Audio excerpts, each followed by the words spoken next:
my life is a deal. That's all I do is deals my whole life. I think this is something that's going to happen. And why wouldn't it happen? So tomorrow morning sometime, their time, we were expected to...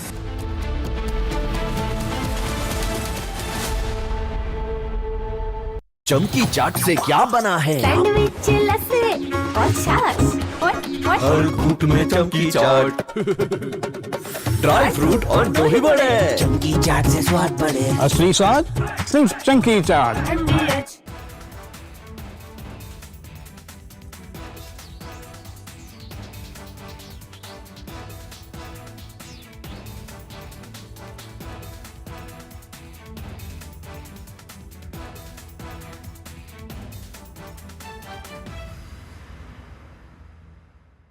pure सूजी pasta उबालो, मिलाओ और खाओ। 8 minute में तैयार। क्या test है, सबका राजा harbour masala.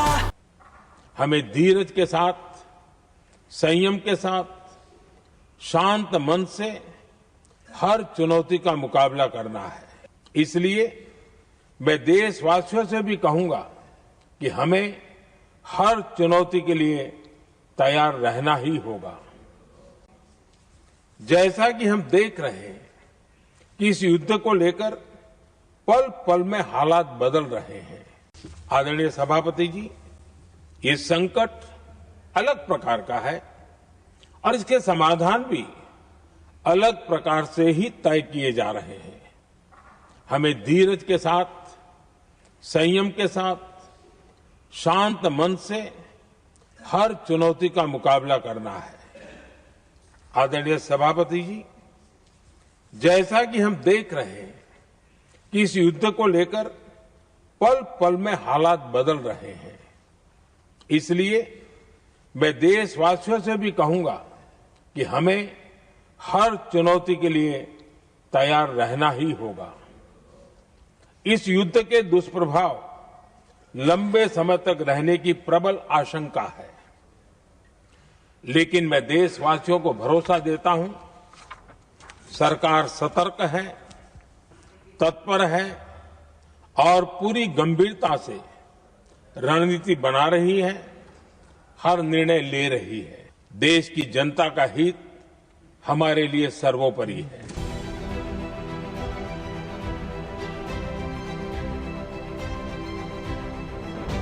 These talks go well and you reach a ceasefire agreement with Iran.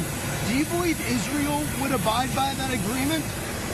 I think Israel will be very happy with what we have. We just spoke to Israel a little while ago. I think they'll be very happy. This will be peace for Israel, long-term peace, guaranteed peace. If this happens, and I can't get...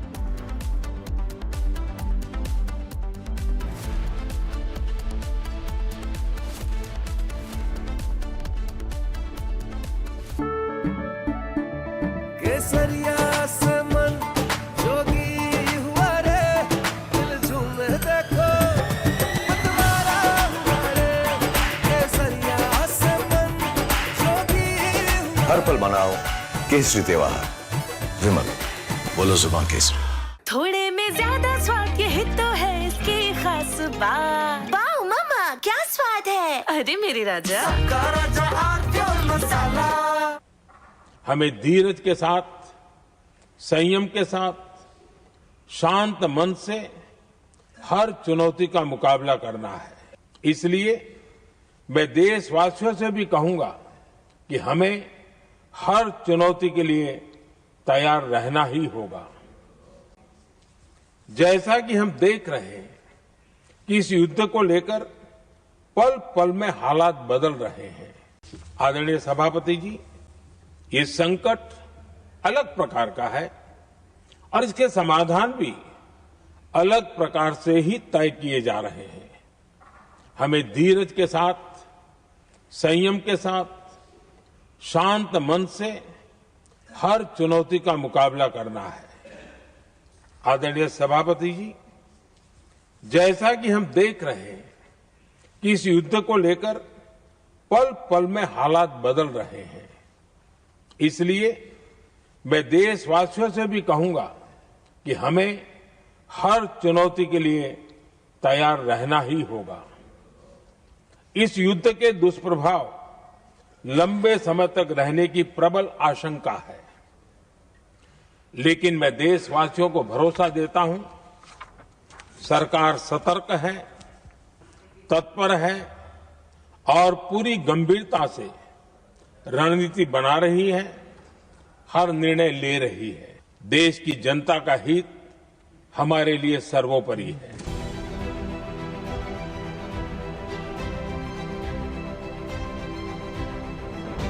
These talks go well and you reach a ceasefire agreement with Iran. Do you believe Israel would abide by that agreement? I think Israel will be very happy with what we have. We just spoke to Israel a little while ago. I think they'll be very happy. This will be peace for Israel, long-term peace, guaranteed peace. If this happens, and I can't guarantee it, but I think it's going to. My life is a deal. That's all I do is deals my whole life. I think this is something that's going to happen. And why wouldn't it happen? So tomorrow morning sometime, their time, we were expected to blow up their largest electric generating plants that cost over $10 billion to build. It's a very good one. There was no dearth of money. And one shot, it's gone. It collapses. Why would they want that? So they called. I didn't call. They called. They want to make a deal. And we are very willing to make a deal. It's got to be a good deal. And it's got to be no more wars, no more nuclear weapons. They're not going to have nuclear weapons anymore. They're agreeing to that. Any of that stuff, there's no deal. Mr. President. A top person. Don't forget, we've wiped out the leadership phase 1, phase 2, and largely phase 3. From Asia's largest news headquarters, setting the agenda for Bharat.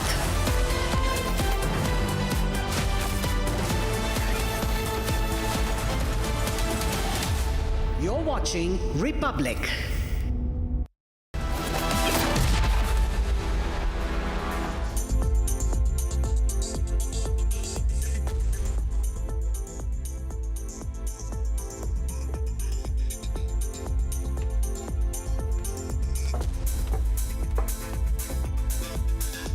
Hello and a very warm welcome. I'm Gesu Bharadwaj. You're watching 6 Stories at 6, where we get you the 6 biggest stories of the day, the head turners, the newsmakers and the headline grabbers. And on the agenda, first we cover the major security breakthrough. Top Maoist leader Papa Rao, the last senior commander in Bastar, has surrendered in Bijapur along with 17 other Maoists. This as Home Minister Amit Shah's deadline of making the region Maoist free approaches close.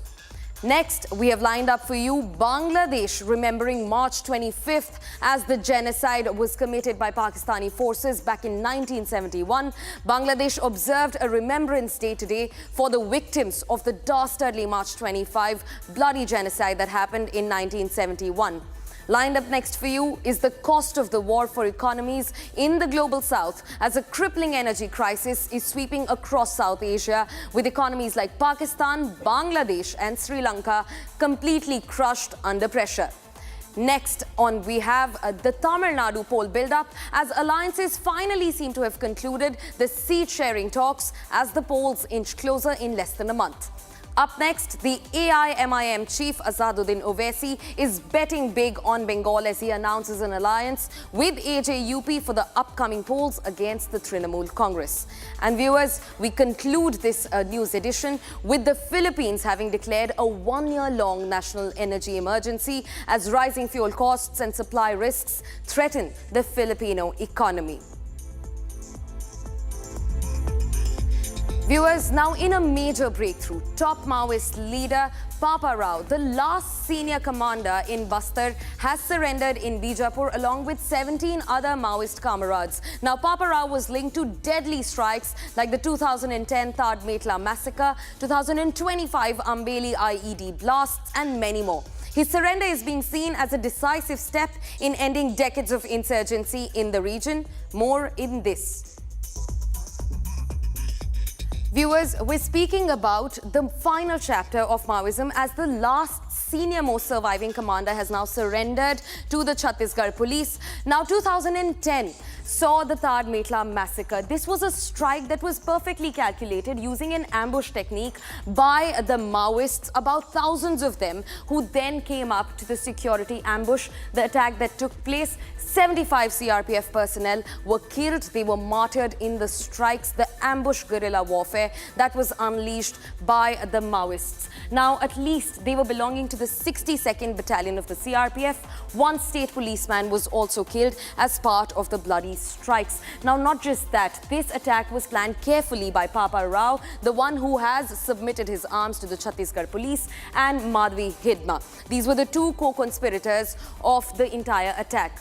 2025 saw the Ambeli IED attack. The command IED was in fact manually triggered by Maoists. That's what happened during the 2025 Ambeli IED attack. Not just that, we're also looking at a Scorpio that was carrying security personnel that was struck by these Maoists using again an ambush technique and a manually triggered IED. In fact, 8 District Reserve Guard personnel were killed as part of these strikes that took place in Chhattisgarh.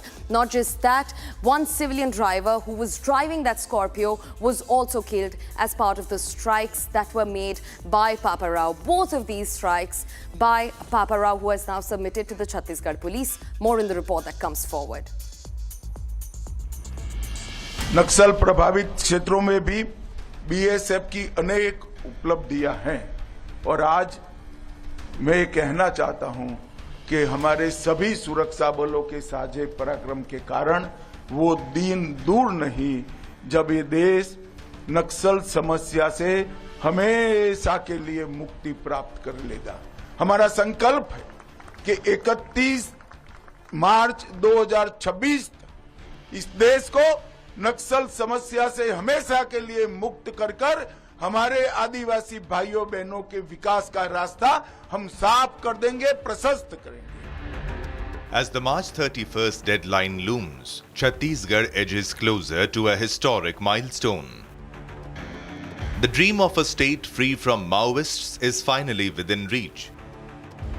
मित्रों, आज मैं फिर से इस मंच का उपयोग करते हुए देश के सभी नागरिकों को आश्वस्त करना चाहता हूं, 31/3/2026 को यह देश नक्सलवाद से मुक्त हो जाएगा और तिरुपति से पशुपति तक का रेड कॉरिडोर का स्वप्न देखने वाले लोगों को पूर्ण रूप से परास्त कर हमारे सुरक्षा बल अपना प्रभुत्व स्थापित कर लेंगे। ये बहुत बड़ी उपलब्धि हमारे प्रधानमंत्री जी के नेतृत्व में हमारे सुरक्षा बलों की है।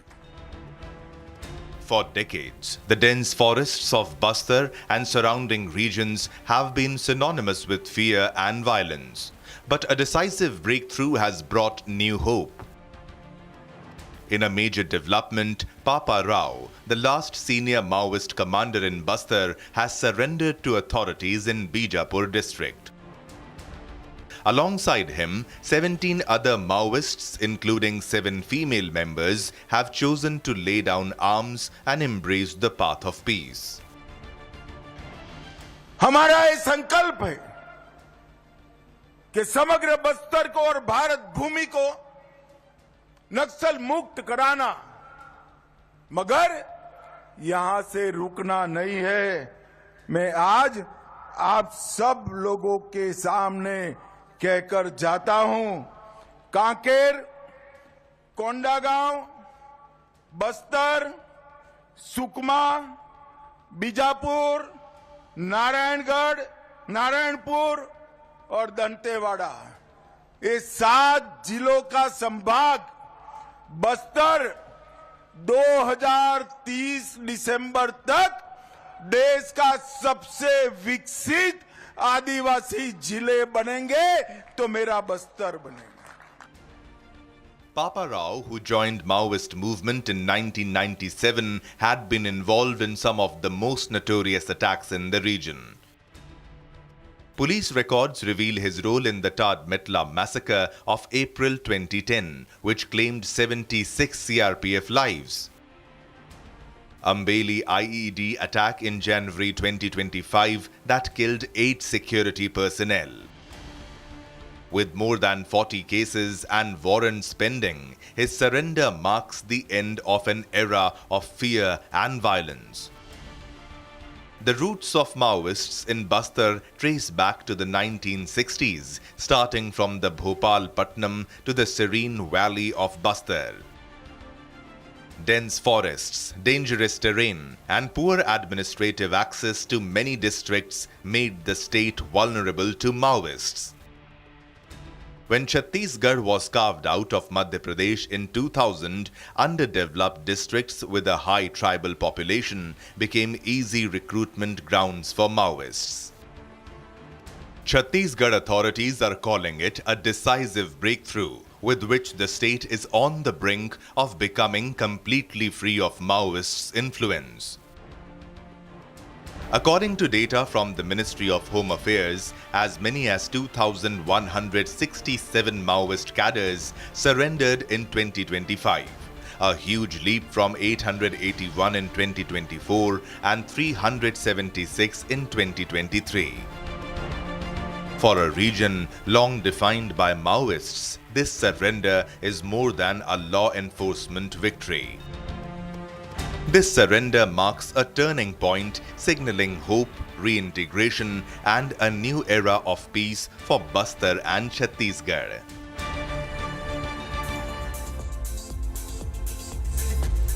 Viewers, now a crippling energy crisis is sweeping across the global south, pushing import-dependent economies to the brink as global fuel price shatter domestic markets. From Pakistan to Bangladesh and even Sri Lanka, policymakers are now facing the shock of spiking prices amid the West Asia war. Let's take a look at the full report.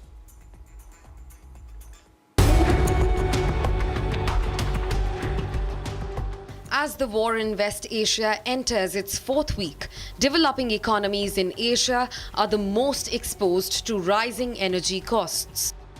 Pakistan, Bangladesh and Sri Lanka are being choked by a crunch of heavy energy imports coupled with zero financial firepower to absorb the shocks. Pakistan imports about 80% of its energy from the Gulf, and authorities have scrambled to roll out measures to conserve fuel. Facing depletion in its reserves, officials have closed schools, introduced a 4-day working week, ordered employees to work from home, and slashed fuel allowances. Despite political vows to bear the burden, Prime Minister Shehbaz Sharif's failure to implement structural reforms has left citizens completely exposed to hyperinflation. In Bangladesh, which imports 95% of its oil, it's expected to run out of its fuel reserves within days as petrol pumps are running dry despite fuel rationing. Still reeling from economic collapse, Sri Lanka has declared every Wednesday a public holiday and introduced mandatory fuel pass for vehicle owners to conserve petrol and diesel. As these nations burn through their final drops of oil, the time for temporary fixes has run out, leaving millions of ordinary citizens to pay the ultimate price for global energy shocks.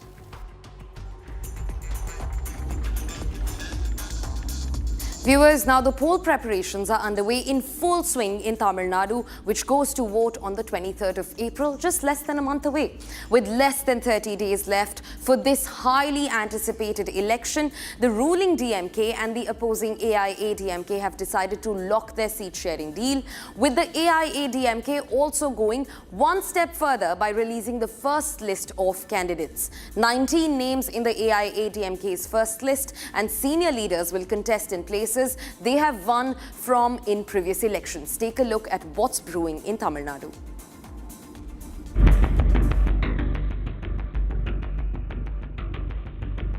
Tamil Nadu is set to witness a high-octane election in less than 30 days. With the voting scheduled for 23rd of April, parties have started strategizing and finalizing names as well as seat-sharing deals. The big three faces in this highly volatile assembly poll are Tamil Nadu CM and DMK leader MK Stalin, AIDMK leader Edappadi Palaniswamy, and TVK's chief and actor-turned-politician Vijay.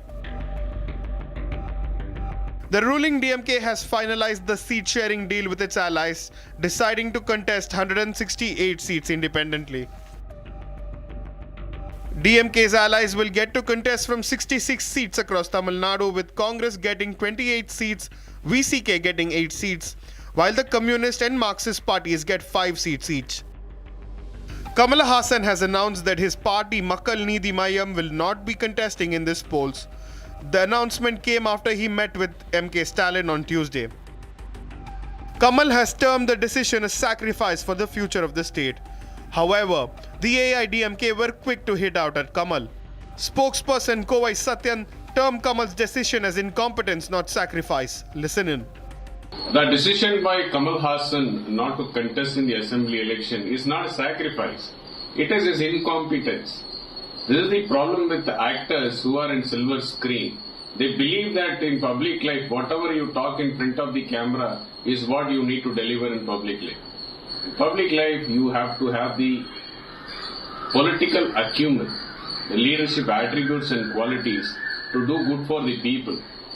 But unfortunately, people who are from silver screen aspiring in public life doesn't have that leadership acumen and leadership qualities.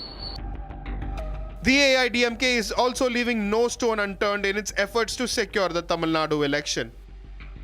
In its first list of 23 names, the AIDMK has fielded many senior leaders from constituencies they have a strong hold over. Some names in this list include Palaniswamy from Edappadi, D. Jayakumar from Chennai's Royapuram, Sellur Raju from Madurai West, Benjamin from Madurai, Rajendra Balaji from Sivagasi, among many others. The AIDMK will be contesting 172 seats by themselves out of a total of 234. Their ally, the BJP, has been given 28 seats across Tamil Nadu. Tamil Nadu is expected to be a swing state in the upcoming assembly polls, with Vijay's TVK expected to eat into the vote share of both DMK and the AIDMK. The election is on track to be a hard-fought three-way tie. Whereas 2021 was a two-corner fight between the DMK and the AIADMK, the 2026 looks like more like a three-corner fight, especially the India Alliance with the DMK leading next with the Congress and the India Alliance leading by the AIADMK with BJP being the second largest party in it. Now, there's a third party in it, which is TVK actor Vijay, who is making his entry into politics just this year. Though his party was launched 2 years back, right now he is contesting elections, and this particular year will show a three-corner fight between the state of Tamil Nadu. While all other parties have alliance in place, it is TVK that is going to go solo in the state of Tamil Nadu, questioning whether the AIADMK and the DMK alliance is strong enough to overthrow what the TVK would be able to bring to the table.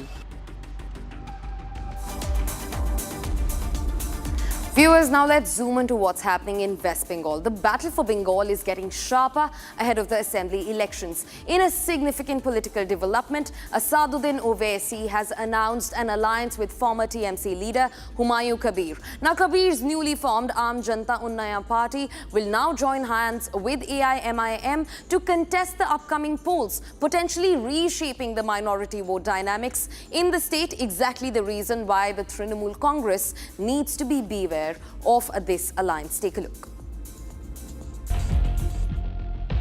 AIMIM chief Asaduddin Owaisi on Sunday officially declared that his party will contest the West Bengal assembly polls in alliance with Humayun Kabir's AJUP. Owaisi said the alliance aims to strengthen representation of the poor and oppressed across the state. ये तो हर मुसलमान की duty है कि वो मस्जिद को बनाए और बनाने के बाद उसको आबाद रखें, नमाज पढ़े।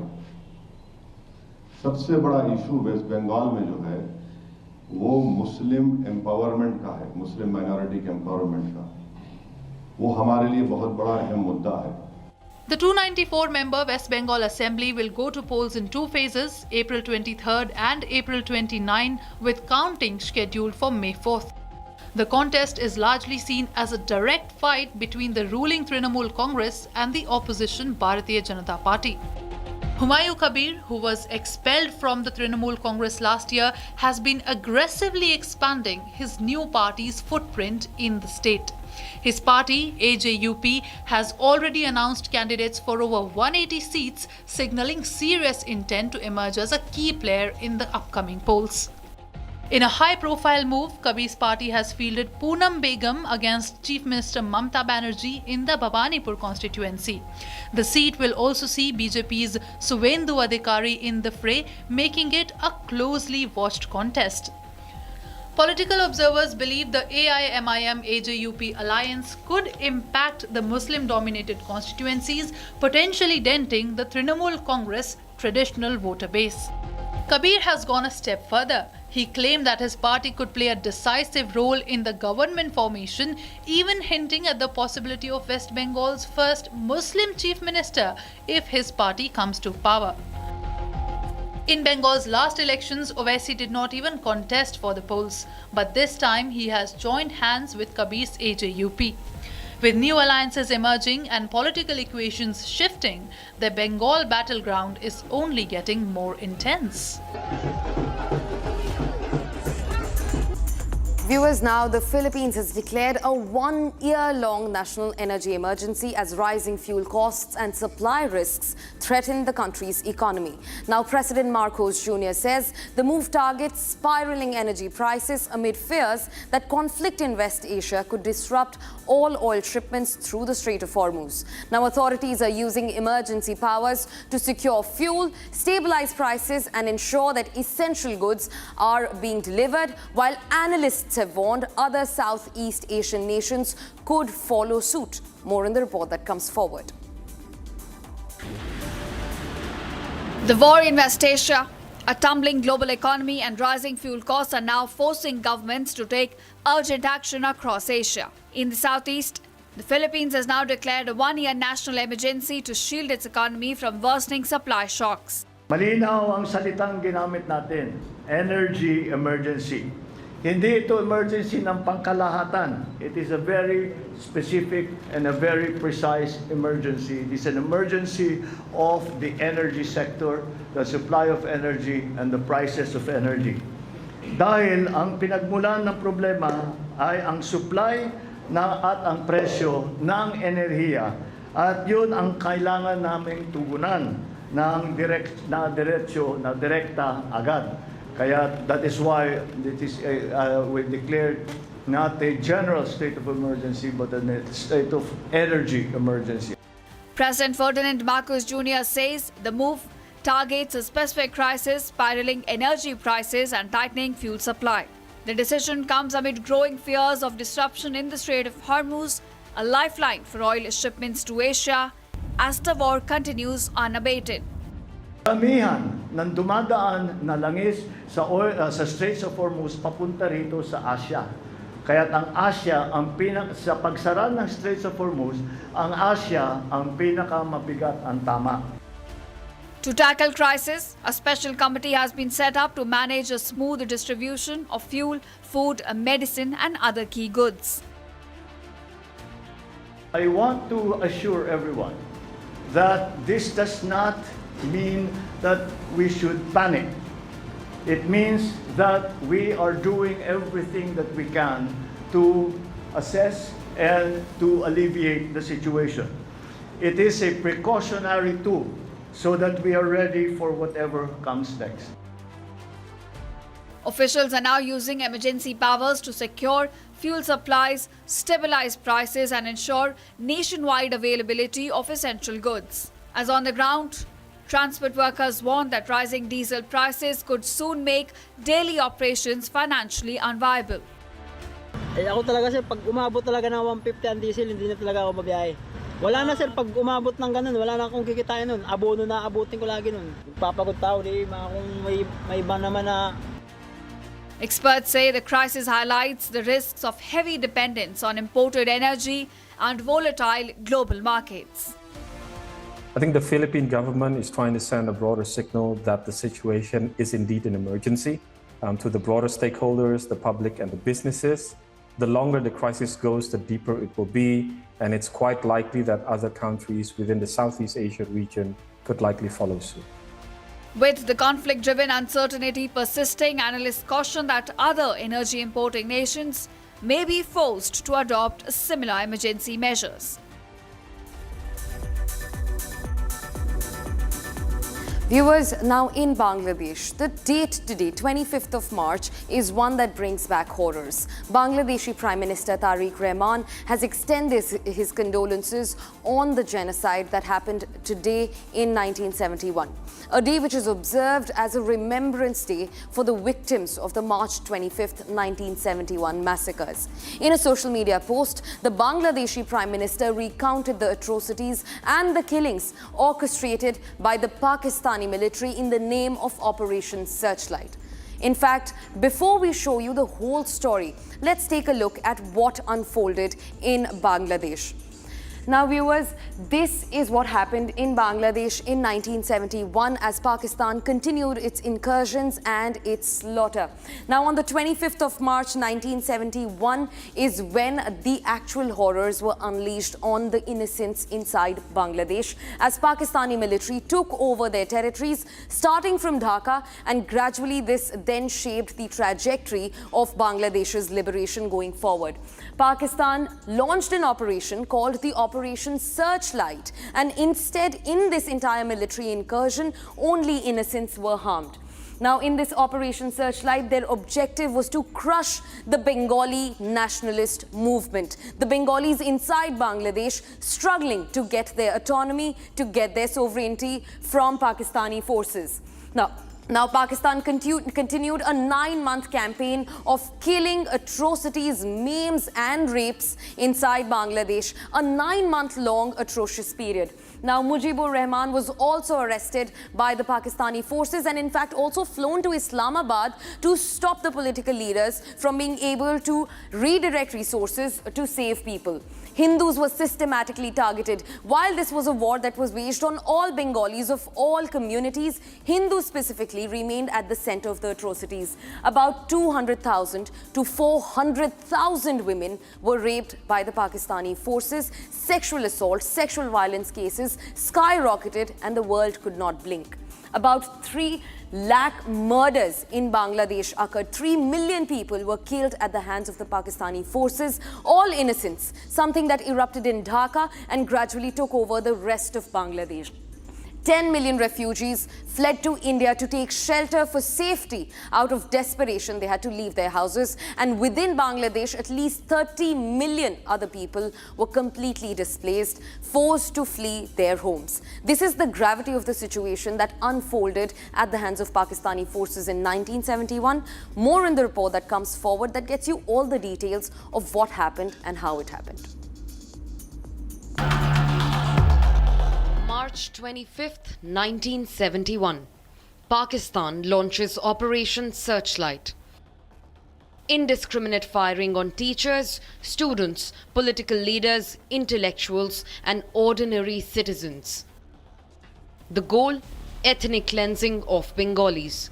Operation Searchlight's main mission was to crush the Bengali independence movement. The result? Massacre of millions of Bangladeshis, especially the Hindus. Pakistan forces attacked major Bangladeshi cities, including the capital, Dhaka. In a major turn of events, Bangladeshi Prime Minister has extended his condolences on the genocide day.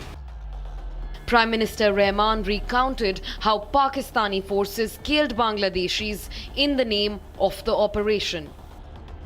Bangladesh was critical of Pakistan during the Sheikh Hasina government. However, the stance shifted during the Yunus regime.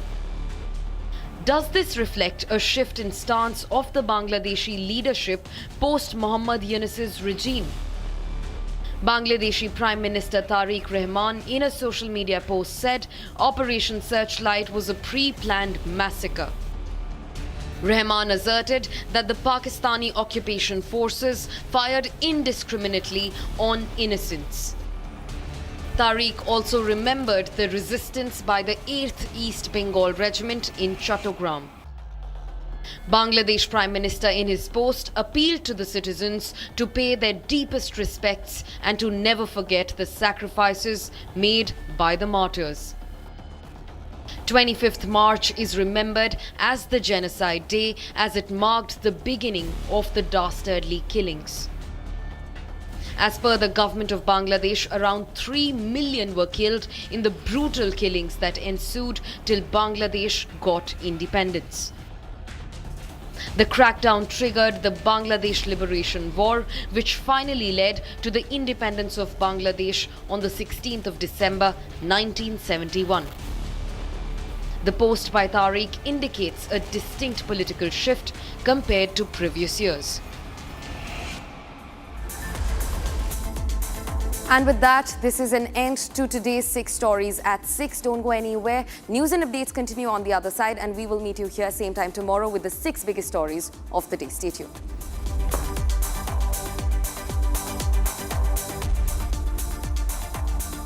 थोड़े में ज्यादा स्वाद ये तो है इसकी खास बात। वाओ मम्मा, क्या स्वाद है? अरे मेरे राजा। Amity has been ranked India's #1 not-for-profit private university for 11th year, with top 10 ranked institutions in management, engineering, biotech, law, masscom, telecom, hospitality, fashion and more. Yet another top ranking for Amity University. चमकी चाट से क्या बना है? आलू चाट या fruit चाट? स्वाद बढ़ाए चमकी चाट। क्या बात है? स्वादिष्ट पकोड़े और फरसान, अरे चंकी चाट है इसकी जान। असली स्वाद सिर्फ चंकी चाट। केसरिया से मन जोगी हुआ रे, दिल झूमे देखो मतवारा हुआ रे। केसरिया से मन जोगी हुआ। हर पल मनाओ केसरी त्योहार। विमल, बोलो जुबान केसरी।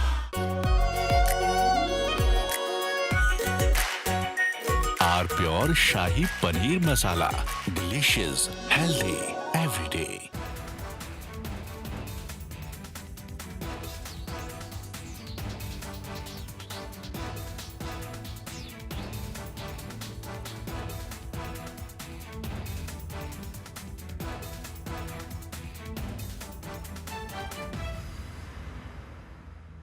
प्यास बुझाए, ठंडक लाए, सबको भाए जीरा से।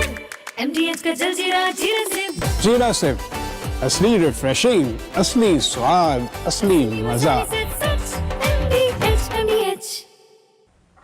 हमें धीरज के साथ, संयम के साथ, शांत मन से हर चुनौती का मुकाबला करना है। इसलिए मैं देशवासियों से भी कहूंगा कि हमें हर चुनौती के लिए तैयार रहना ही होगा। जैसा कि हम देख रहे हैं कि इस युद्ध को लेकर पल पल में हालात बदल रहे हैं। आदरणीय सभापति जी, ये संकट अलग प्रकार का है और इसके समाधान भी अलग प्रकार से ही तय किए जा रहे हैं। हम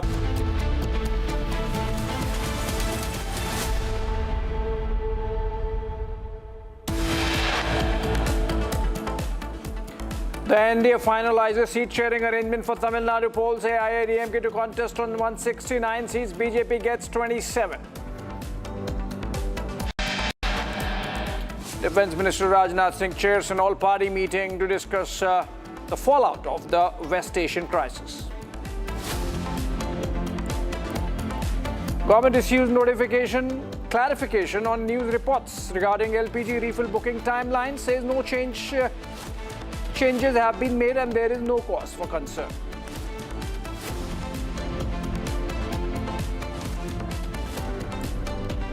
Iran claims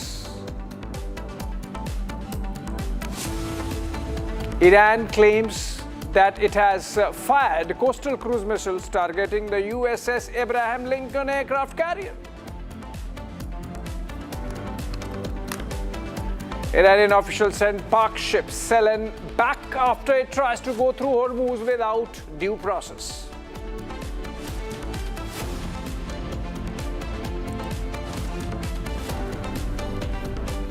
All right, let's begin this live and breaking with a breaking news development coming in fact, connected with the energy supplies. And Indian Oil Corporation has clarified that there are no shortages of fuel, specifically gas, across India, of petrol, diesel alike. All IOC outlets are stocked fully, that there are no dryouts being reported, that there are some places where panic buying seems to be happening. So, for example, when people come with their cars, they are getting tanks full. But then obviously, once you have all the cars tank full, they will come back little longer later than they would earlier have. So, no crisis, says Indian Oil Corporation. Not exactly no crisis, but no shortage of fuel, and the supplies are being maintained. Whether that's the same situation insofar as gas is concerned is something that needs to be seen. All right, reports coming in, staying with the war, but in the war zone, reports suggest Israel has approved call up of up to 400,000 reservists amid the ongoing war situation. These are Israeli reservists being called. Remember, in Israel, it's a mandatory military service that every citizen has to serve. And once they do their 2 years, they go into what is called the reserve quota, and those reservists can be called back again anytime. And in the war situation, Israel, it seems, is calling up or intending to call up 400,000 reservists. That's a huge number. 400,000 reservists, almost 500,000. That's not even the standing army of Israel. And that shows that there is no ceasefire, that no ceasefire seems to be happening, and that it's clearly a case of President Trump either being misled or misleading when he says there is ceasefire, because Israel is in fact beefing up with call of reservists.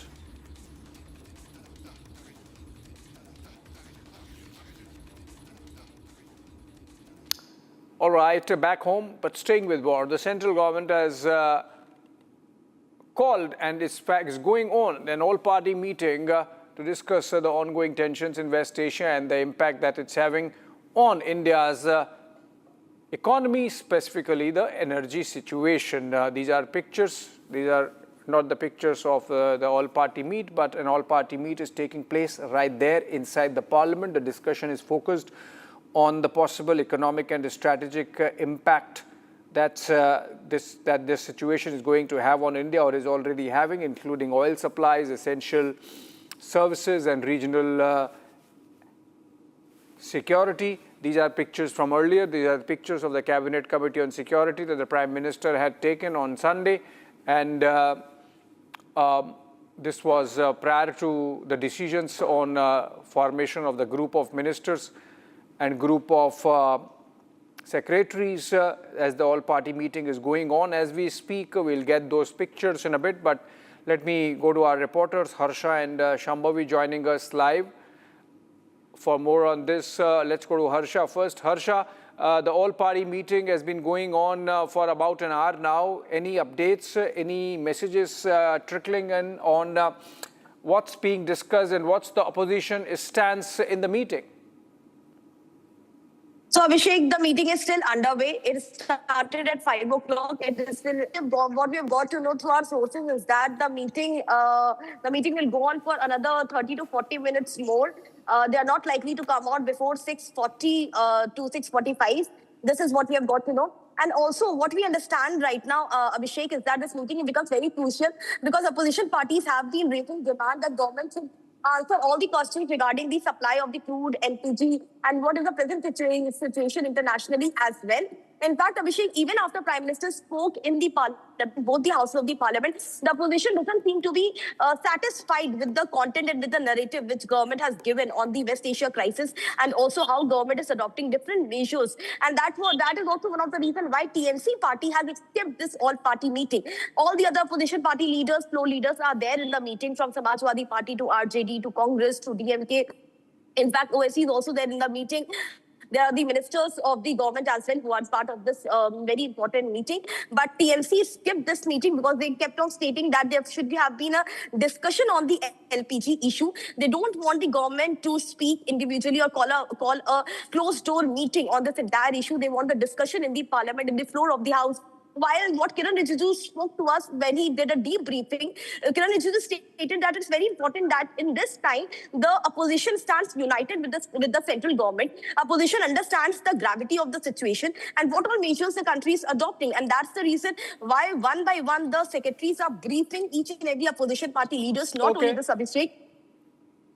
Yes, Harsha, in fact, there is some breaking news development and we have to bring that in because that's really connected with the war situation and the impact that's going to have. Information coming in regarding Iran's response to American proposal and Iran's conditions for ending the war, which will be published shortly. Remember, it's a 15-point proposal that the Americans are bandying, just as they had the 20-point proposal on the Gaza peace plan. And while the Gaza peace plan has not gone anywhere, we are seeing now Iran saying that they would respond to the US proposal. So while there is no ceasefire happening on the ground, what we are seeing is Iran calibrating its response. They have said they are not talking.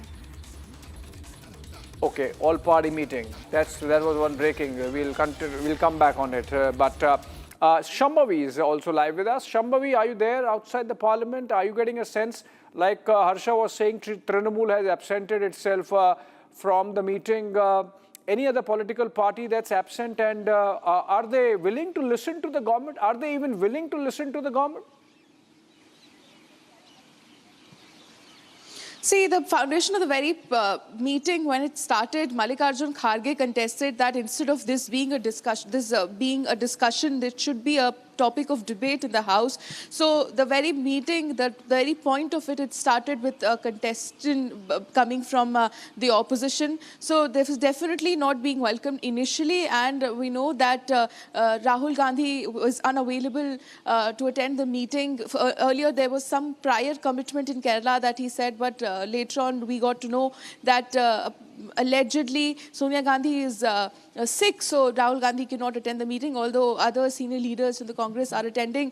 So definitely there is attendance of senior leaders from all the parties, and something fruitful is expected to come out of this discussion. And even we have heard the Prime Minister, when he was addressing the House for 2 days continuously, Prime Minister Modi very clearly said that this is a time where we all need to stand unified, where the countryman, the citizen needs to be prepared for anything and everything that might come to us, given the conflict in the West Asia, and also given that the ill effects of the war is expected to be affecting us for a long time. So this meeting is definitely could bring something very fruitful and better. Yeah, we are waiting, for the party meeting to end and for us to know what stance the opposition took. Let me go back to Harsha for more on this. Harsha, Trinamool absent, Rahul Gandhi not there, apparently because Sonia Gandhi is not keeping well, and so Rahul Gandhi is not there. Mallikarjun Kharge is in Karnataka. I think we lost the line there with Harsha, so we move on and go to... Okay, we only have Shambhavi as of now, and Shambhavi is reporting from outside the parliament. Shambhavi, coming back to you, how long before we expect something to come out of this meeting? When is the meeting likely to end? It's been more than an hour and a half now. Definitely. As my colleague Harsha very clearly said, that the meeting is expected to take another 10 to 15 minutes, so we can expect them out by 6:50 or 7 at max. And this meeting has been going on for 2 hours now. It will go on for 2 hours, 1 hour, 40 minutes to be exact. In fact, I can tell you that the meeting has just ended, Shambhavi. The meeting has just ended. And Rajnath Singh was presiding over the meeting, and I'm getting this information that the meeting lasted for 1 hour 45 minutes. And now we are getting pictures of, these are from earlier when the meeting started, but the meeting has just ended, and soon we are going to see these leaders come out, and they were briefed by, among others, both the External Affairs Minister S. Jaishankar and Foreign Secretary Vikram Misri. They were given details of, we'll come back to it just in a bit, friends, the moment those leaders are out and they speak to the media, but we have another breaking news coming in, which is that the Foreign Secretary Vikram Misri met US Under Secretary of Defense for Policy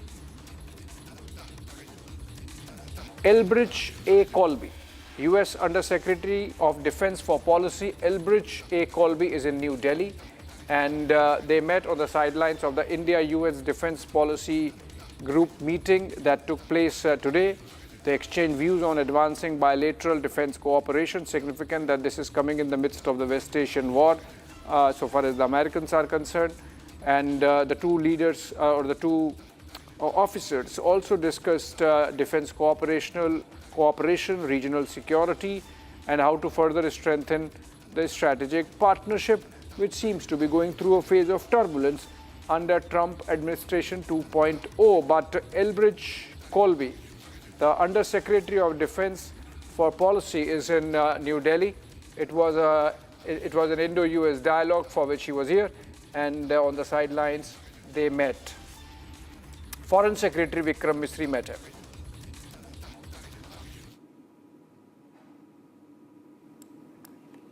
All right, moving on.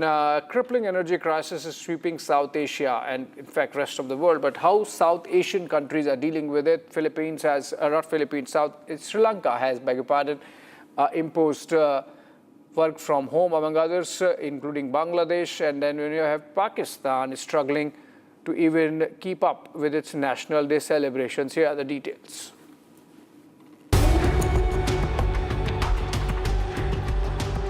As the war in West Asia enters its fourth week, developing economies in Asia are the most exposed to rising energy costs.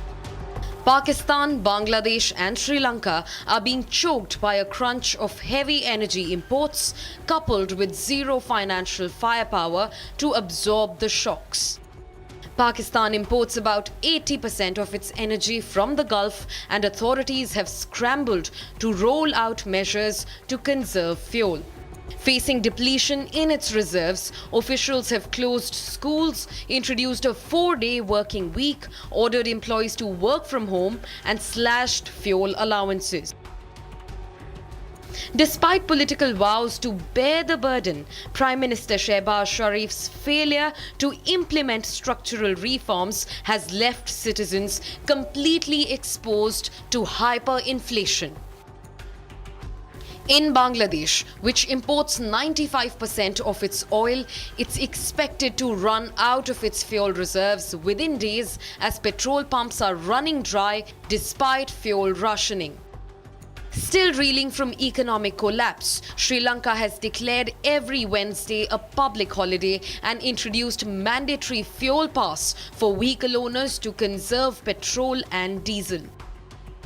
As these nations burn through their final drops of oil, the time for temporary fixes has run out, leaving millions of ordinary citizens to pay the ultimate price for global energy shocks.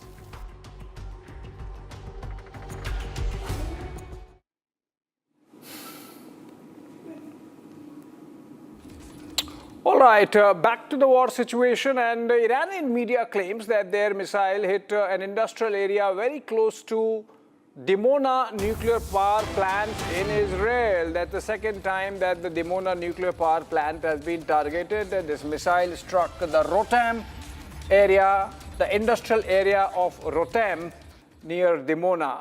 Now remember, this comes within a few hours of the Israelis targeting the Bushehr power plant and some parts of Bushehr power plant, which is a nuclear power plant meant for civilian nuclear energy, was hit. Bushehr was hit second time in the last 3 days, and Iran now retaliating with second hit near the Dimona nuclear power plant. Of course, they missed the target by a wide margin. They have landed their missile in the industrial area of Rotem, not in the Dimona nuclear power plant, like they had done it at Arad day before yesterday. But then this is clearly indicative enough of the fact that no side is pulling back, that there is no ceasefire whatsoever, that there is nobody listening to President Trump. We are staying with the visuals. We have Nats. Can we play the Nats? These are from southern Israel, and these are pictures of an area called Rotem. Can we listen to the Nats?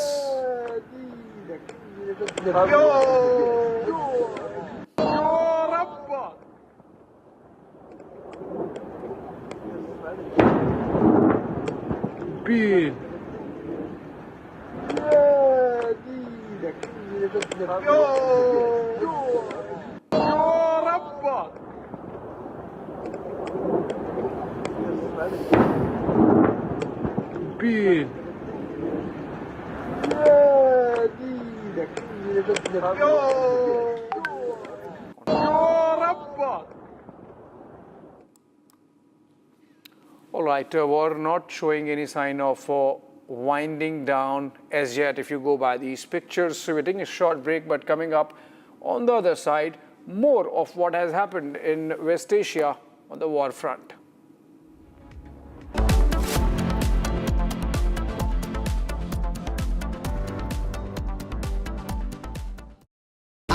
Pure सूजी pasta उबालो मिलाओ और खाओ 8 minute में तैयार। क्या test है सबका राजा हार्डकोर मसाला केसरिया से मन जोगी हुआ रे दिल झूमे देखो मतवारा हुआ रे केसरिया से मन जोगी हर पल मनाओ केसरी त्योहार विमल बोलो जुबान केसरी चमकी चाट से क्या बना है सैंडविच लस्सी और छाछ हर घूंट में चमकी चाट ड्राई फ्रूट और दही बड़े चमकी चाट से स्वाद बढ़े असली स्वाद सिर्फ चमकी चाट। हमें धीरज के साथ, संयम के साथ, शांत मन से हर चुनौती का मुकाबला करना है। इसलिए मैं देशवासियों से भी कहूंगा कि हमें हर चुनौती के लिए तैयार रहना ही होगा। जैसा कि हम देख रहे हैं कि इस युद्ध को लेकर पल पल में हालात बदल रहे हैं। आदरणीय सभापति जी, ये संकट अलग प्रकार का है और इसके समाधान भी अलग प्रकार से ही तय किए जा रहे हैं। हमें धीरज के साथ, संयम के साथ, शांत मन से हर चुनौती का मुकाबला करना है। आदरणीय सभापति जी, जैसा कि हम देख रहे हैं कि इस युद्ध को लेकर पल पल में हालात बदल रहे हैं। इसलिए मैं देशवासियों से भी कहूंगा कि हमें हर चुनौती के लिए तैयार रहना ही होगा। इस युद्ध के दुष्प्रभाव लंबे समय तक रहने की प्रबल आशंका है, लेकिन मैं देशवासियों को भरोसा देता हूं, सरकार सतर्क है, तत्पर है और पूरी गंभीरता से रणनीति बना रही है, हर निर्णय ले रही है। देश की जनता का हित हमारे लिए सर्वोपरि है।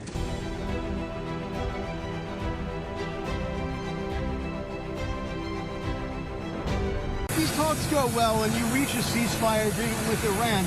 Do you believe Israel would abide by that agreement?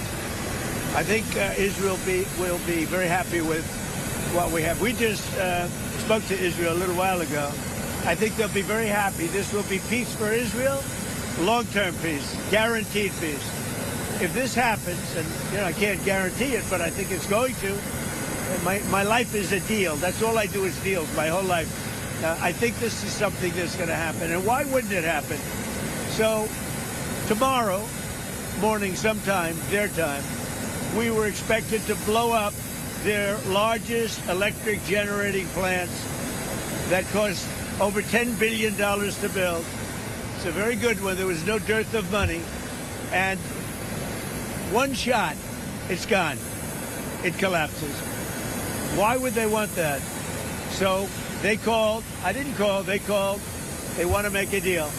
And we are very willing to make a deal. It's got to be a good deal. And it's got to be no more wars, no more nuclear weapons. They're not going to have nuclear weapons anymore. They're agreeing to that. Any of that stuff, there's no deal. Mr. President. A top person. No.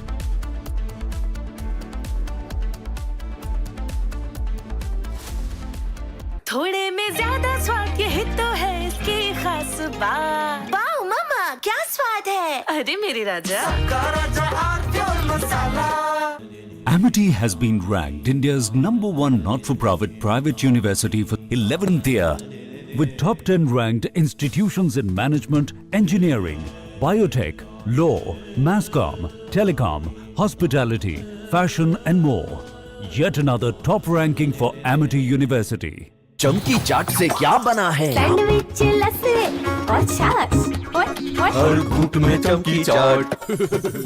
अब बताओ स्वाद आया? आया। असली स्वाद सिर्फ चमकी चाट। केसरिया से मन जोगी हुआ रे, दिल झूमे देखो मतवारा हुआ रे। केसरिया से मन जोगी हुआ। हर पल मनाओ केसरी त्योहार, विमल बोलो जुबान केसरी।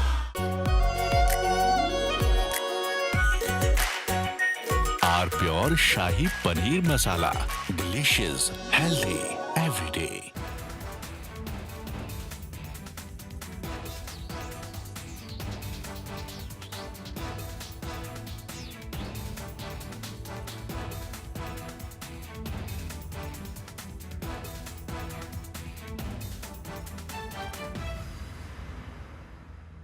चमकी चाट से क्या बना है? आलू चाट या फ्रूट चाट। स्वाद बनाए चमकी चाट। क्या बात है? स्वादिष्ट पकोड़े और फरसान, अरे चमकी चाट है इसकी जान। असली स्वाद सिर्फ चमकी चाट। हमें धीरज के साथ, संयम के साथ, शांत मन से हर चुनौती का मुकाबला करना है। इसलिए मैं देशवासियों से भी कहूंगा कि हमें हर चुनौती के लिए तैयार रहना ही होगा। जैसा कि हम देख रहे हैं कि इस युद्ध को लेकर पल पल में हालात बदल रहे हैं। आदरणीय सभापति जी, ये संकट अलग प्रकार का है और इसके समाधान भी अलग प्रकार से ही तय किए जा रहे हैं। हमें धीरज के साथ, संयम के साथ, शांत मन से हर चुनौती का मुकाबला करना है। आदरणीय सभापति जी, जैसा कि हम देख रहे हैं कि इस युद्ध को लेकर पल पल में हालात बदल रहे हैं। इसलिए मैं देशवासियों से भी कहूंगा कि हमें हर चुनौती के लिए War escalation or ceasefire?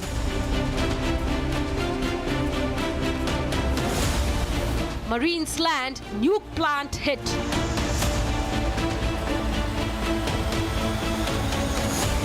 Debating tonight at 9 p.m.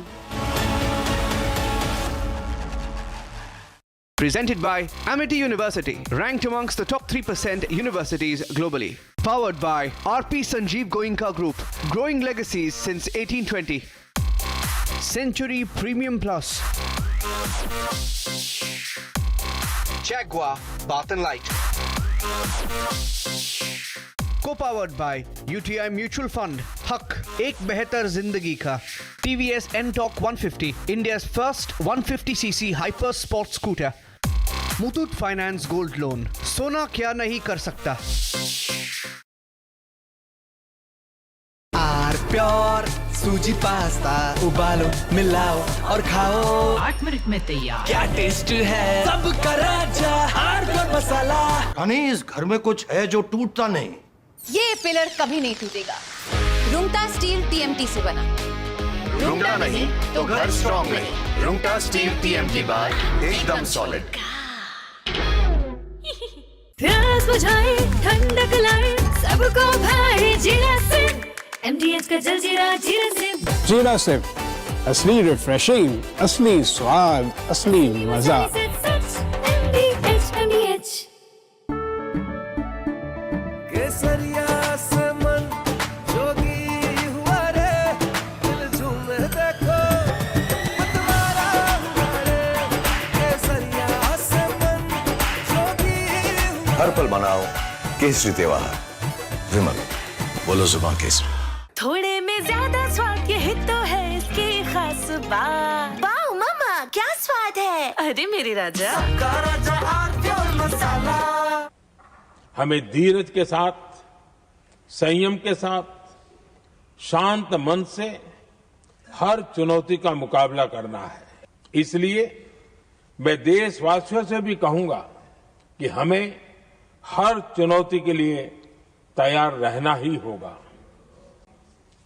जैसा कि हम देख रहे हैं कि इस युद्ध को लेकर पल पल में हालात बदल रहे हैं। आदरणीय सभापति जी, ये संकट अलग प्रकार का है और इसके समाधान भी अलग प्रकार से ही तय किए जा रहे हैं। हमें धीरज के साथ, संयम के साथ, शांत मन से हर चुनौती का मुकाबला करना है।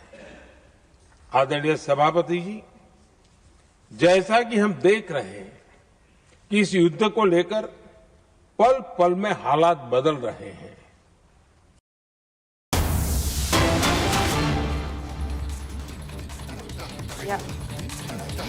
An all-party meeting was held on the West Asia war that has now concluded. It was called in by the Defence Minister Rajnath Singh. Now remember, active negotiations were ongoing in the on-party meet. In fact, on the agenda, the briefing was on the volatile Israel-Iran situation and its disruption of maritime corridors like the Strait of Hormuz. Union ministers, including Home Minister Amit Shah, External Affairs Minister S. Shankar, Finance Minister Nirmala Sitharaman, J.P. Nadda, Hardeep Singh Puri and even Kiran Rijiju attended the meeting. The Foreign Secretary Vikram Misri and the Petroleum Secretary provided detailed updates on diplomatic stances and energy resource management that India has been dealing with amid the escalating tensions. Now, the government also said that there is no energy shortage in India. In fact, the all-party meeting has now concluded. Leaders from the Congress, Samajwadi Party, the CPIM were also present for the talks. However, Rahul Gandhi gave the meeting a miss over prior engagements in Kerala. In fact, this meet was boycotted by the Trinamool Congress altogether, which demands a full debate and not just a briefing. Now remember, this was called in by the Defence Minister Rajnath Singh just yesterday. A high-level military talks were also organised with tri-services chiefs and the Defence Minister in attendance. In fact, also multiple ambassadors in attendance. This meeting was held in the Parliament House complex and it briefed political leaders on the regional conflict's impact on India's energy security, trade routes and the safety of Indian nationals far from home that remain stuck in Gulf. Now that meeting has concluded. These are the live shots you can see on your screens. In attendance, these are the shots of the meeting that happened and has now concluded, and you can see on your screens in attendance, that's J.P. Nadda on your screens. In fact, this meeting was attended by union ministers, including the Home Minister Amit Shah, External Affairs Minister S. Shankar, that's the Defence Minister on your screen right now, Nirmala Sitharaman, J.P. Nadda, Hardeep Singh Puri, multiple ministers came to attend the briefing. Now, Foreign Secretary Vikram Misri and the Petroleum Secretary took the center stage, providing details and updates on the diplomatic stances and the energy resource management. Leaders from the Congress, Samajwadi Party and CPIM also attended. Meanwhile, Rahul Gandhi gave the meeting a complete mess.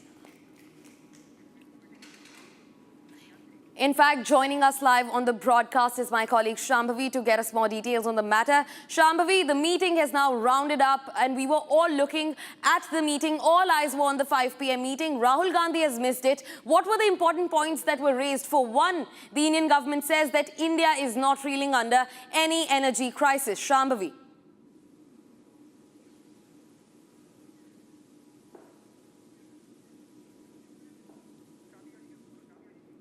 Shambhavi, I think there's some problem with your mic. You may be on mute, but for now, viewers, at the all-party meeting that started at 5 p.m. today has now concluded. The defense minister called for an all-party meet. In fact, on the agenda was a detailed briefing on the volatile West Asia situation and India's handling of the maritime corridors like the Strait of Hormuz. In fact, union ministers attended the meeting, and also leaders from Congress, Samajwadi Party, CPIM, the opposition also came for the briefing. Now, Foreign Secretary Vikram Misri, Petroleum Secretary, provided a detailed rundown on the updates on diplomatic channels and energy resource management. Now, remember, this comes as India has already diversified its oil routes amid the ongoing crisis. The government has said one very important thing where they say that India right now is not dealing with any energy crisis. Now, I'm being rejoined by my colleague Shambhavi to get us more updates. Shambhavi, speak to us about the most important points that were risen in the all-party meeting. See, one point that even when the Prime Minister was addressing the House for the 2 continuous days, he has mentioned that the countrymen, the people of this country, they need to gear up, they need to pace themselves up, given that the ill effects of the war is going to affect us for a long time now, and India has been under some crisis in terms of fuel and LPG, and this was one of the main points which were being discussed, inside, and also very major names of all the parties were present there, except, of course, TMC. TMC has completely boycotted the meeting. And Rahul Gandhi, who was not there earlier, it was said that he had some prior commitments in Kerala. But then later, we are being told that Sonia Gandhi is not keeping well, so he was not available here. Mallikarjun Kharge was not here, but many other leaders were here for the meeting, where briefing was done by the secretaries. मुंह पे से हटाओ आराम से किरण sir की bite से रुक जाओ सर आज ऑल पार्टी मीटिंग बुलाई गई थी क्या चर्चा हुई आज ऑल पार्टी मीटिंग बुला करके सरकार ने बहुत डिटेल में विपक्ष और सरकार के जितने साथी पार्टी हैं सबके साथ में बैठक की और पश्चिम एशिया में जो संकट है उसके बारे में जानकारी दिया।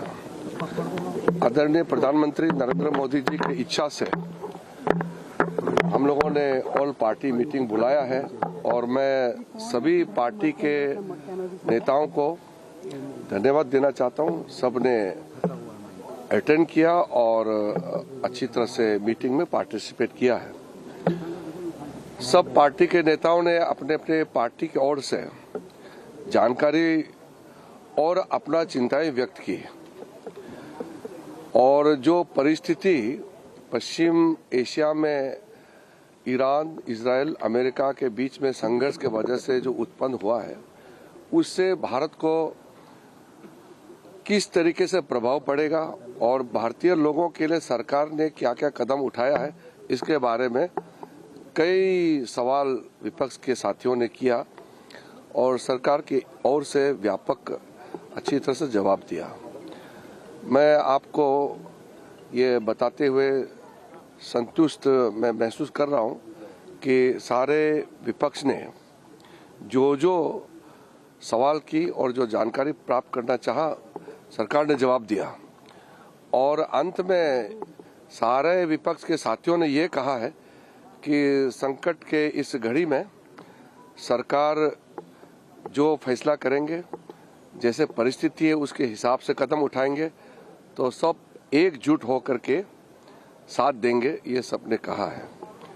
ये अच्छी बात है कि प्रधानमंत्री जी चाहते थे कि हम ऑल पार्टी मीटिंग बुलाएं और सभी पार्टी के लोगों ने अपने प्रतिनिधि के साथ में मीटिंग में हिस्सा लिया और आगे का जो आश्वासन सरकार ने कदम उठाया जितना बताया मैं मानता हूं कि इससे काफ़ी जो भी विपक्ष का मांग थी कि इस तरह का जानकारी देना चाहिए वो भी पर्याप्त रूप से सरकार ने आज जानकारी दिया है। सर टीएमसी ने स्किप किया है सर टीएमसी ने स्किप किया है। ऐसा है इसमें सब दल के लोगों ने मीटिंग में हिस्सा लिया है। जो प्रमुख पार्टी है सरकार के पक्ष में और विपक्ष के सभी प्रमुख पार्टियों के प्रतिनिधि ने हिस्सा लिया। सिर्फ तृणमूल एक पार्टी थे जो इसमें हिस्सा नहीं लिया। मुझे बताया था, मैंने 2 बार आग्रह किया तो वो कह रहे हैं कि वो मीटिंग में हिस्सा नहीं लेंगे क्योंकि वो दूसरे जगह जा रहे हैं, शायद पश्चिम बंगाल जा रहे हैं या कहीं जा रहे हैं, मुझे बताया नहीं। लेकिन उन्होंने कहा कि वो बैठक में हिस्सा नहीं लेंगे। लेकिन पूरे पॉलिटिकल पार्टी, बाकी सब जो प्रमुख विपक्षी पार्टी और पक्ष के पार्टियां हैं, सब ने ऑल पार्टी मीटिंग में हिस्सा लिया। सर, डिस्कशन होना चाहिए, क्या सरकार इस पे विचार करेगी? किसके लिए? अपोजिशन जो कर रहा है उनके नोटिस भी है। नहीं, मैं ये समझता हूं कि आज जो विस्तृत जानकारी और सवालों का जवाब इस ऑल पार्टी मीटिंग में सरकार ने दी है, उसके बाद मुझे लगता है कि विपक्ष के लोग भी साथ में ऐसे संकट के घड़ी में रहेंगे। प्रधानमंत्री जी ने अपील किया है कि पूरा देश एकजुट रहना चाहिए और संसद से एकजुट का भाव और मैसेज जाना चाहिए। ये एक तरीके से सभी विपक्ष के पार्टियों के ओर से भी मुझे नजर आया कि हम एकजुट रहेंगे। तो और मांग करने का, अलग से जानकारी प्राप्त करने का इस विषय में मुझे लगता है कि अभी के लिए जरूरत नहीं पड़ेगा। आगे का भविष्य के बारे में तो मैं कह नहीं सकता हूं, लेकिन जो फिलहाल परिस्थिति है उनका पर्याप्त जानकारी दे दिया है। I have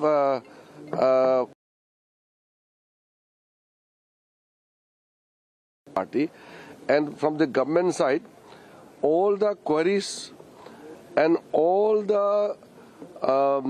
the confusion, whatever was there, all were clearly explained by the government, and the opposition parties at the end of the meeting stated, which is very important, that they thank the government for calling this all-party meeting, and they also asserted that in such difficult, challenging situation, we'll all have to stand together.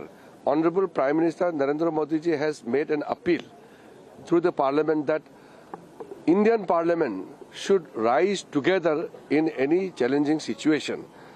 I think the opposition party has displayed a maturity in expressing at the end of the day, end of the meeting, that in any challenging situation, they will stand with the steps taken by the government. Sir, larger message, whether do we have enough of energy resources, we are procuring more, and also our ships are coming from Strait of Hormuz. Is it a diplomatic win? Is that many members wanted to know the details of the gas and petroleum supply through the Strait of Hormuz, and they all were satisfied that India secured 4 ships already. So the opposition members were satisfied with the effort made by the government. Thank you, sir. Thank you. वो तो उसके लिए तो मैं आपको जवाब नहीं दे सकता। Thank you so much. Thank you, sir. All right, so viewers, that was the Parliamentary Affairs Minister Kiren Rijiju giving out details of the all-party meeting that had just concluded a short while ago. He says that except for TMC, all the representatives from the opposition parties came out, attended the meet and also thanked the government for this meeting. He also said that opposition gave out a united message at this time. In these challenging times, they stand with the government. And they also lent support to the policies that the government has now taken in the times of these crises. My colleague Shambhavi continues to stay with us. Shambhavi, you were giving us all the takeaways from this big all-party meet. And now, one question that's on everyone's mind is regarding Indian ships stranded in Hormuz.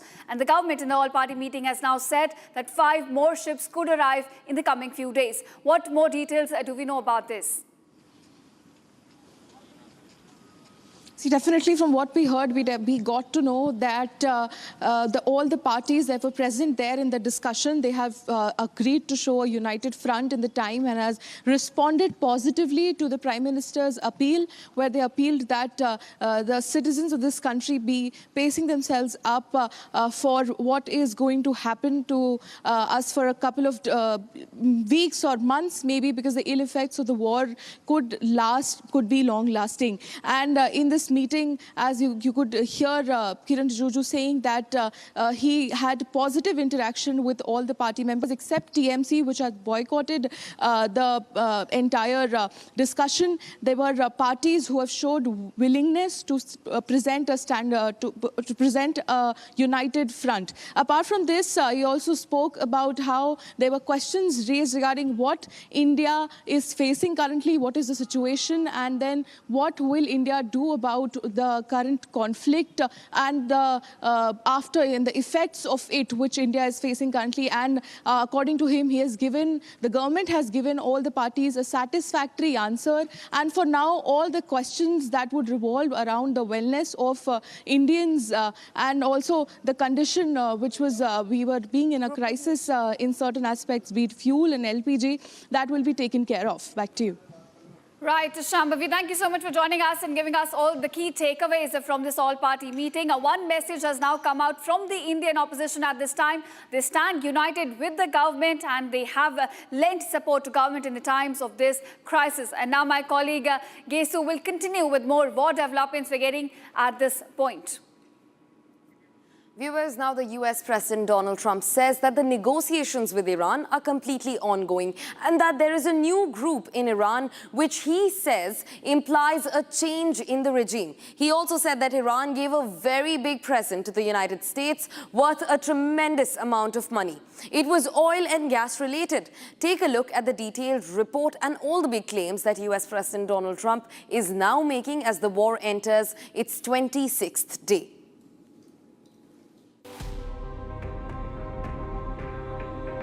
Donald Trump has been making sweeping claims on the so-called peace talks with Iran. At the start of the war, Trump claimed that the strikes on 28th of February were preemptive. He says Washington was anticipating an emerging threat.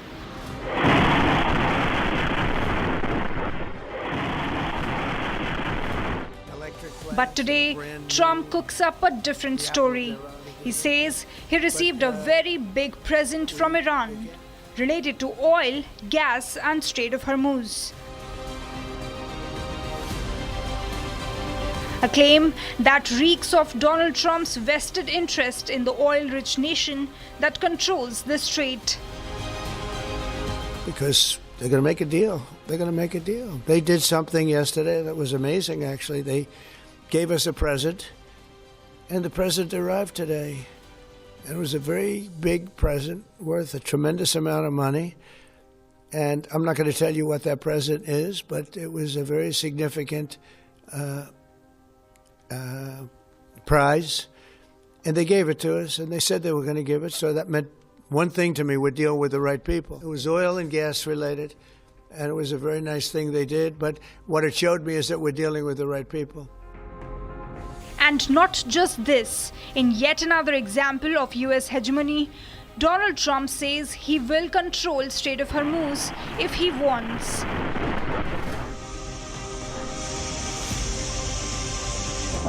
We'll have control of anything we want.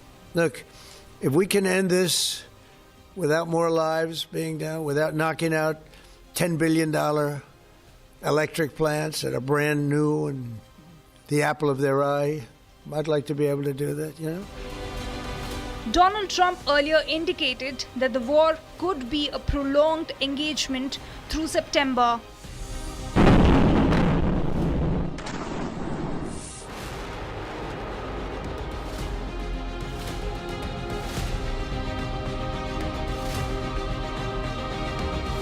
Then he announced halting the strikes for 5 days.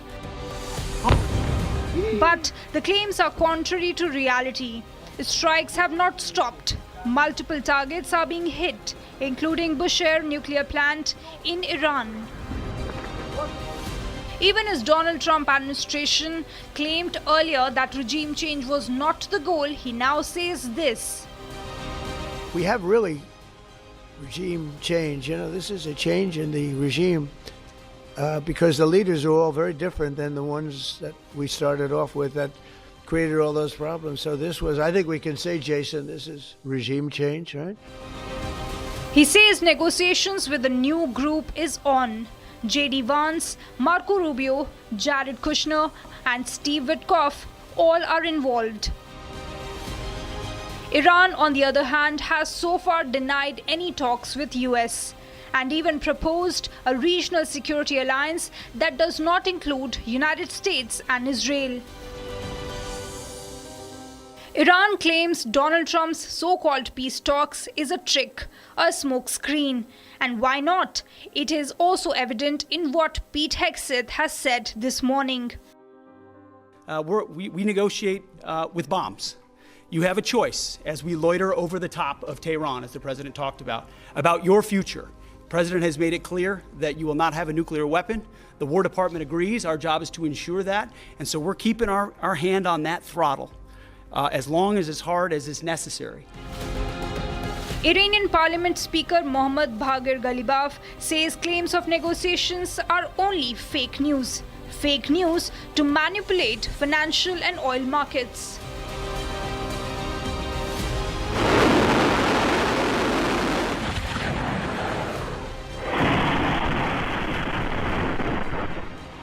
War in its 26th day.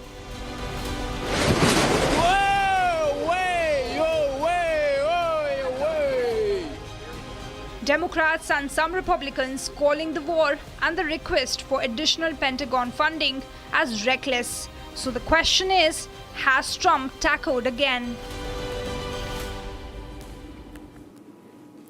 Now, viewers, Peter Kusnik, a prominent historian and director of nuclear studies at American University, joins us on the broadcast.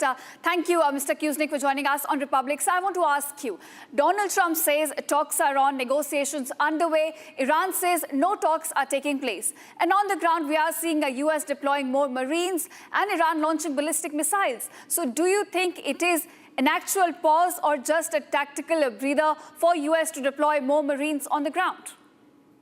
It's impossible to know, and Donald Trump doesn't even know. Nobody knows what's going on.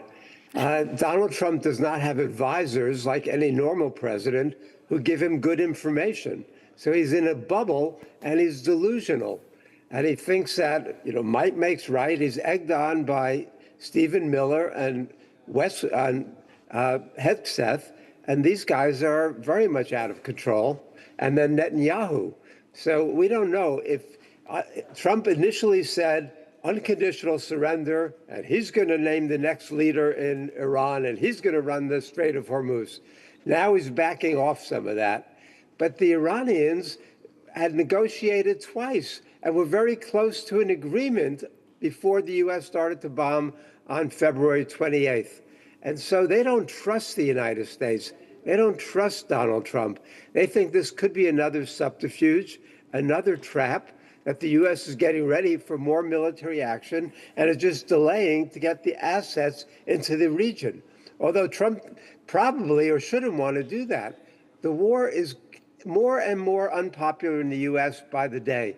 There was just a special election yesterday in Trump's own district in Florida, in Mar-a-Lago, and the Democrats won that election, even though Trump had carried that district by about 12 points just a few months ago.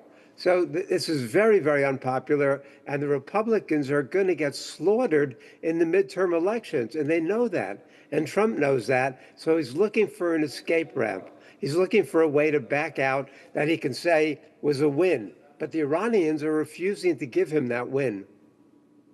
Right. Mr. Kuznik, in fact, also want to quickly understand from you, like you said, borrowing from what you in fact said, that, you know, Trump's party is almost going to be slaughtered at the midterm elections that the US is going to eye. But I want to understand how much of that would you peg on the fact that Trump keeps changing his statement? And why do you think, where is this lapse happening? You know, he'd say one thing and his defense secretary goes on to completely oppose him. What he says never happens on ground. So this entire ambiguity surrounding Trump's constant statements on the war, is this a control tactic rather?